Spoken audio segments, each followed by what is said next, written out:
Heyo, what's up? I'm going to do a video explaining the idea of natural selection and how that is the fundamental principle behind a lot of secular humanism.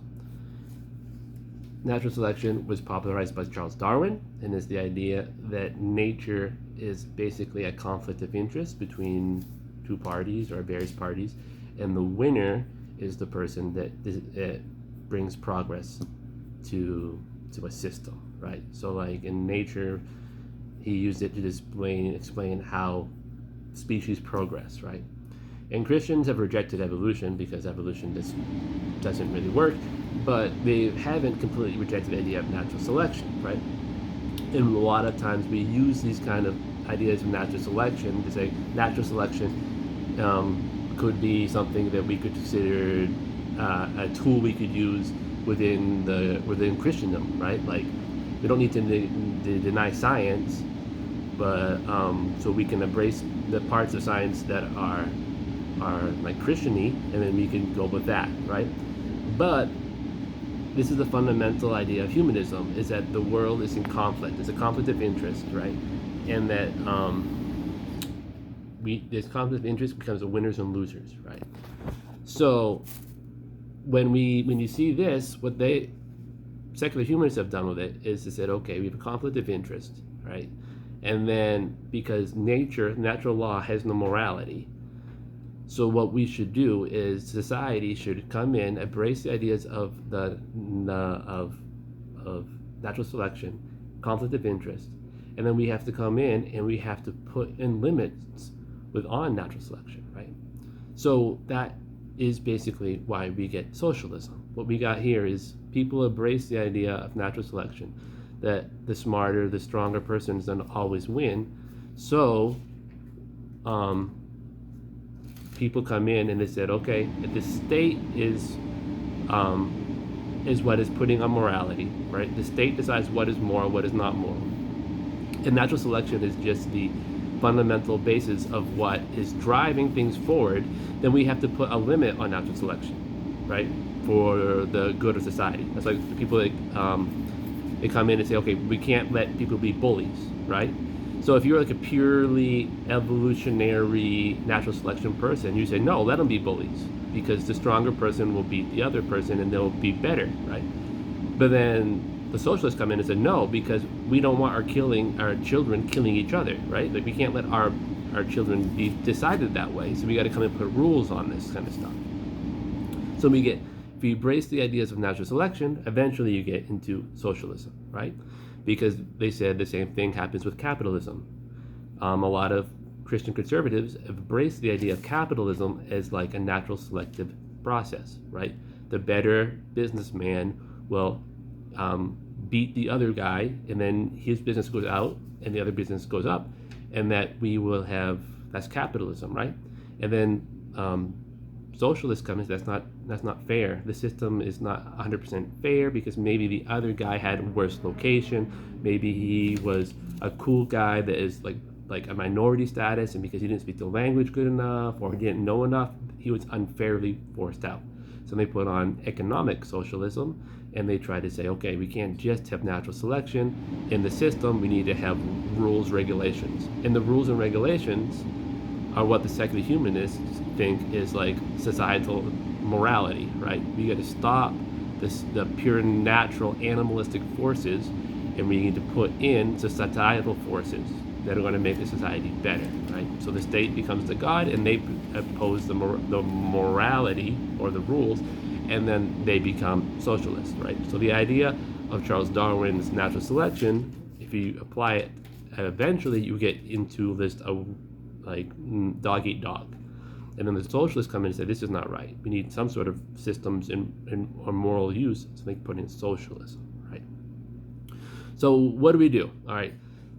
Natural selection, that the bigger dog eats the smaller dog, that's what Calvinistic and the naturalistic people have bought into, right? And what we got to do is understand that the Bible does not necessarily teach that idea of natural selection. What the Bible teaches is the harmony of it's not the conflict of interest, it's the harmony of interest, right? The Bible teaches that the world was created as a system, a perfect system, by God himself, right? So we don't need to use natural selection to get to creation. We just know we use the sovereign grace and the wisdom of God to get creation ex nihilo. We get creation out of nothing, right? And the system that God made is perfect, and it has a benefit to the entire system, right? So when we see like nature, we don't see the driving force of creation. What we see is creation in action, right? And we see that there is a harmony of interest, right? So like when we see like deer eating grass, the grass is getting a benefit because it's getting fertilized and it's getting, getting more sun and is getting more fertilizer because the animals, like, their excrement fertilizes it. And we see like a wolf eating a deer, and the wolf is getting a benefit by the meat, and then the group of deer is getting a benefit because less deer gives them more grass, right? So it's a perfect system, right? God has created a perfect system in which all of the parties have a harmony of benefit, right? And you very rarely are going to see in nature like one species completely dominate other species until like death, right? It very rarely happens actually in nature. So it's really not a good driving for diversity. It's just in nature we see harmony of interest, not necessarily the conflict of interest, right? And we should say that same thing happens. The harmony of interest instead of conflict of interest is what drives a biblical economy, right? We don't say, like, the Bible wouldn't say, like, you should just go destroy every other business that you can put your hands on because you should dominate.